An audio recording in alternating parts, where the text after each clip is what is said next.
عدالتی نظام کے معاملے پہ ہم سے سوال پوچھا جاتا ہے، حیران ہوتا ہوں جب ایسے قیاس آرائیوں پر مبنی سوالات پوچھے جاتے ہیں۔ عدالتی نظام کے ہوتے ہوئے ایگزیکٹو کا اتنا کردار ہوتا نہیں جتنا لوگ سمجھتے ہیں۔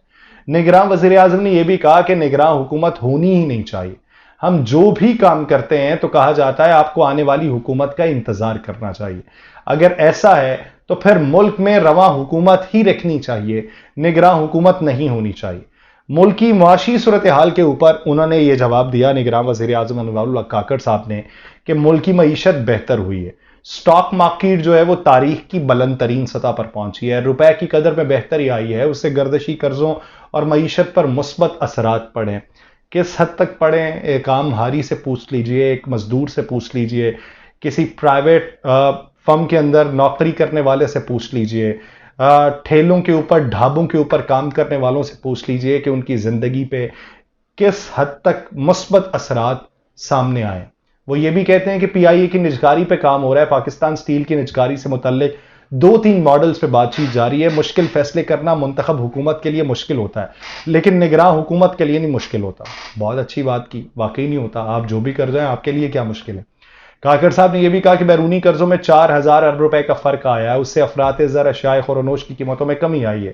ہماری مارکیٹ سمگل کی گئی اشیاء سے بھری ہوئی تھیں اور سمگلنگ کے خلاف کارروائی سے مقامی کمپنیز نے آرڈر لینا شروع کیا۔ پاکستان کا موجودہ معاشی منظرنامہ دیکھیں تو یقین مانیے نہ پاکستان پیپلز پارٹی، نہ استحکام پاکستان پارٹی، نہ پاکستان مسلم لیگ نون، نہ پاکستان تحریک انصاف پارلیمنٹیرین، نہ جمعیت علماء اسلام فے، نہ ایم کیو ایم، نہ پی ایس پی، نہ بی اے پی، نہ بی این پی، نہ اے این پی، ان کو ووٹ پڑ جائیں تو بتائیے گا، اور ووٹ اگر پڑیں تو ان کے کتنے رہنماؤں کی ضمانتیں ضبط ہوں گی وہ بھی آپ دیکھ لیجئے گا۔ پاکستان مسلم لیگ نون نے سابق وزیر خزانہ اسحاق ڈار کو الیکشن سیل کا چیئرمین مقرر کر دیا۔ مسلم لیگ نون کی ترجمان مریم اورنگزیب نے اسحاق ڈار کو الیکشن سیل کا چیئرمین مقرر کیے جانے کی تصدیق کی ہے۔ مریم اورنگزیب صاحبہ نے کہا ہے کہ اسحاق ڈار کی تقرری سے پارٹی کی انتخابی سرگرمیوں میں مزید تیزی آئے گی اور انتخابی ضابطوں کی نگرانی سمیت تمام متعلقہ امور کو تیزی کے ساتھ مکمل کیا جائے گا۔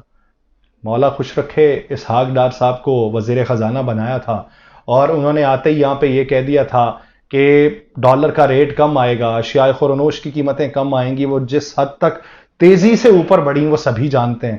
تو اب یہ دیکھیے کہ ٹکٹ لینے والوں کی قطاریں کتنی طویل ہوتی ہیں یا کتنی کم ہو جاتی ہیں، یہ وقت بتائے گا۔